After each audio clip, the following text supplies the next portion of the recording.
Hello, this is Xbox Ahoy, and this is episode 17 of my Black Ops weapon guide. Clever girl. In this episode we're covering the third shotgun, the SPAS12. It's a semi-automatic weapon and is unlocked at level 24. The Franchi Special Purpose Automatic Shotgun, or the SPAS12, hails from Italian arms manufacturer Luigi Franchi. First produced in 1979, the weapon is unusual in that it can be used in both a semi-automatic and pump-action mode. This means the SPAS12 can fire cartridges that might otherwise lack the power to cycle a semi-automatic weapon, such as less than lethal rounds or tear gas. In spite of this versatility, the dual-mode operation adds weight and complexity to the weapon, adding to its expense and limiting its suitability to niche roles. It was the lack of sporting purpose that led to the weapon being banned from import in the United States, making the SPAS12 a rare weapon, known for its distinctive appearance and prolific presence in cinema. The tube magazine holds 8 rounds, making the SPAS12 the shotgun with the highest capacity in Black Ops. The cartridge fired is your standard 2 3/4 inch 12-gauge cartridge, as usual for a weapon in this class.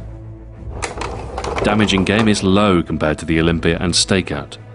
Although the SPAS12 is entirely capable of killing in one shot, you'll notice it will take 2 or 3 shots to kill towards the end of your effective range. Thankfully, the low damage is balanced somewhat with a good rate of fire and healthy magazine. As a semi-auto weapon, you can usually rely on getting the shots you need on target in relatively short order. 312 rounds per minute is less than most semi-automatic weapons, but with the close-range power of the SPAS12, it's more than adequate. Pellet spread is on the wider end of the shotgun spectrum, making precise aiming less essential.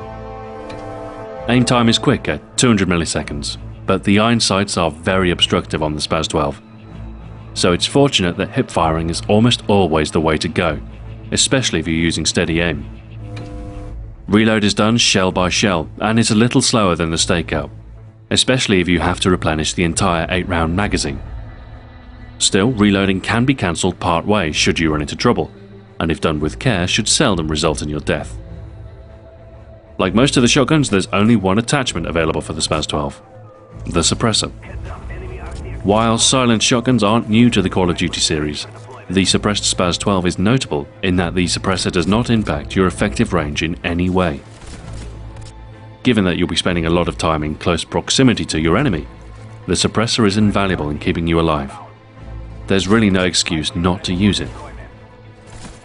For that reason, my attachment recommendation for the SPAS12 is simple: use the suppressor. As for the rest of our loadout, we'll be making good use of the SPAS12 suppressed capability, as we gear our class around a total stealth approach. This makes our first perk choice a very obvious one. Ghost will keep you off the radar and permit a very sneaky style of play. It's a useful perk for those who prefer to remain stationary, but it's nigh essential if you need to move close to the enemy and strike from behind. Ghost Pro is a nice bonus too, rendering you almost immune to air support. Steady aim is our second choice, tightening the hipfire spread for a slightly denser concentration of buckshot, for an increased likelihood of a one-shot kill. The Pro benefit is especially useful, speeding your sprint recovery to half of the default time, and allowing you to get close to the enemy quickly, without too much fear of getting caught mid-sprint. This does mean that you won't have the faster reload time of sleight of hand, but with Ghost you'll usually be safe to reload in a dark corner before moving on. Speaking of reloading, our third perk is useful as far as minimizing your acoustic signature during such actions. Ninja, or more specifically Ninja Pro, silences your character's callouts, essential when moving near more attentive players. If you play with a headset, the enhancement in enemy footsteps can sometimes provide a hint of an enemy's location. Useful when the enemy might be using Ghost to their own benefit to stay off the radar. Hacker is also a viable alternative here, particularly if you find your enemies making good use of equipment. Otherwise, when clearing rooms or moving through high-risk claymore spots, your stun grenades are essential. They'll temporarily disable your enemy's claymores and hinder their movement, making it easier for you to kill them. Stun grenades are also very useful in the open. they'll allow you to more quickly close the gap between an unaware opponent, prevent them from turning to face you, and make them easy prey at close range. Semtex grenades are also useful. In tandem with your stuns, they'll do much to enhance your effective range. Your pistol will be essential too, permitting shots at a greater distance than with the shotgun itself. In keeping with the class's total stealth mentality, I was using the suppressed CZ75, being the highest capacity suppressed pistol. An unsilenced pistol could also be used to some effect. If you prefer the power of the Pythons, that would be a fine choice, as long as you're careful to only break stealth when you have to. For your equipment, in the absence of Marathon, tactical insertions are very useful. As a ghost with a shotgun, spawning in an unexpected place will often work to your advantage. With the ability to cancel the insertion spawn should it be compromised, the risks of spawning so close to the enemy can be mitigated. And in my experience, most enemies will be entirely unaware that the blinking light will soon spell their doom. Careful movement is a core skill for any stealth class. Rather than rushing blindly into combat, instead you must bide your time, watch the radar and get a sense for your enemy's position. For this reason, both the spy plane and Blackbird are very useful kill streaks. Knowing the enemy's position will allow you to better plan your attack. And in the case of a mobile enemy, you can lie in wait and let them come to you.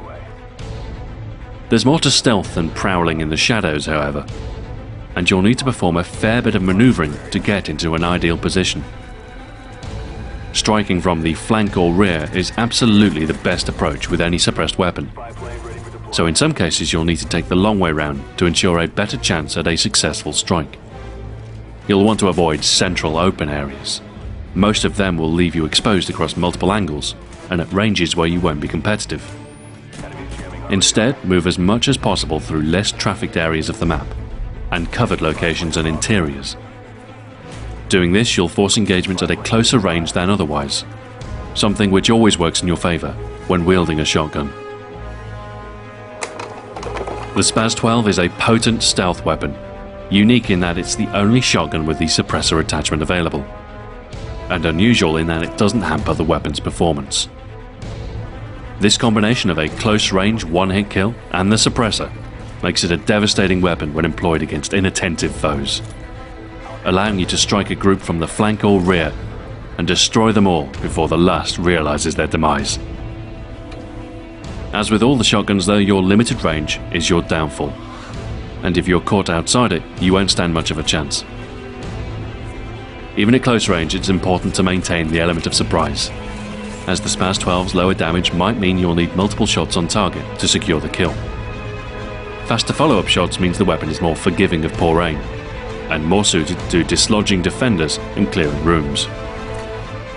If played to its strengths, there's no doubting its effectiveness in close quarters, and when paired with the suppressor, the SPAS12 is silent, but deadly. Thanks for watching. This has been Xbox Ahoy. Join me next time when I'll be covering the third LMG, the M60. Until then, farewell.